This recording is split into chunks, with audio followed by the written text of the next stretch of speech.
राज्याच्या काही भागातील निवडणुकांना ब्रेक.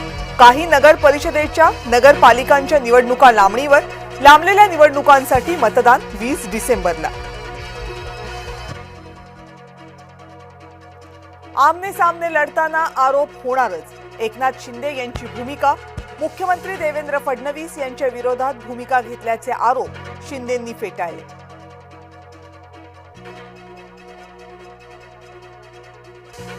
संभाजीनगरमध्ये एकाच हॉटेलमध्ये असूनही फडणवीस आणि शिंदे यांच्यात संवाद नाही.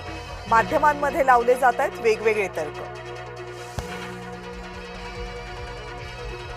महायुतीमधील नेत्यांनी समजूतदारपणा दाखवावा. वादामध्ये भाजपचं केंद्रीय नेतृत्व मध्यस्थी करण्याची शक्यता. सूत्रांची जय महाराष्ट्रला माहिती.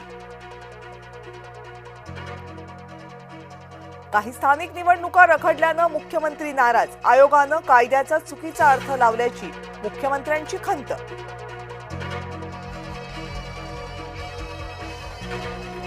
आजारपणातून उठल्यावर संजय राऊतांचा हल्लाबोल. एकनाथ शिंदेंच्या शिवसेनेचे ठाकरे गटाच्या खासदाराकडून शिंदेंची खिल्ली. भाषणात ओमराजेंनी एकनाथ शिंदेंची केली नक्कल. शिंदेंपाठोपाठ अजित पवार निंबाळकरांच्या निशाण्यावर. भाजपाचा पराभव करायला महाविकास आघाडीला हवेत राज ठाकरे. संजय राऊतांची माहिती. शिवसेना आमदार शहाजी बापूंच्या कटकटी वाढल्या. सांगोल्यात शहाजी बापूंच्या कार्यालयावर निवडणूक आयोगाची छापेमारी.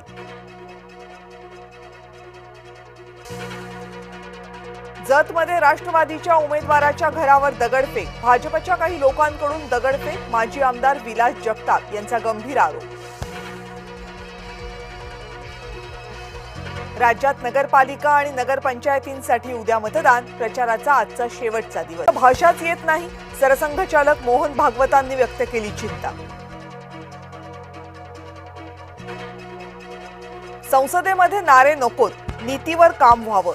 नाटकं करण्यासाठी इतरही जागा आहेत. पंतप्रधान नरेंद्र मोदींचा विरोधकांवर हल्लाबोल. लातूर बार्शी मार्गावर भीषण अपघात. ट्रक आणि भरधाव कारच्या अपघातामध्ये 5 जणांचा जागीच मृत्यू.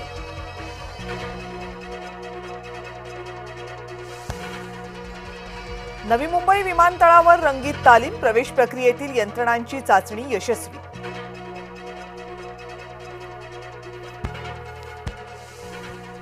मुंबईमधल्या विभागांमध्ये आज उद्या पाणी पुरवठा बंद. काही ठिकाणी कमी दाबानं पाणी येणार.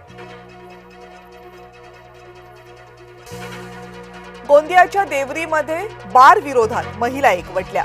गावामधील बार बांधकामाला रस्त्यावर बसून महिलांचा विरोध. गेल्या 4 दिवसांपासून आंदोलन सुरू.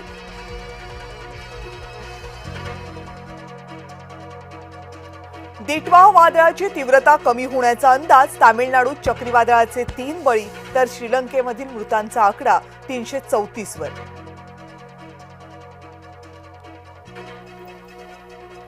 तामिळनाडूमध्ये 2 बसेसची समोरासमोर टक्कर. अपघातामध्ये 11 जणांचा मृत्यू तर 60हून अधिक जण जखमी.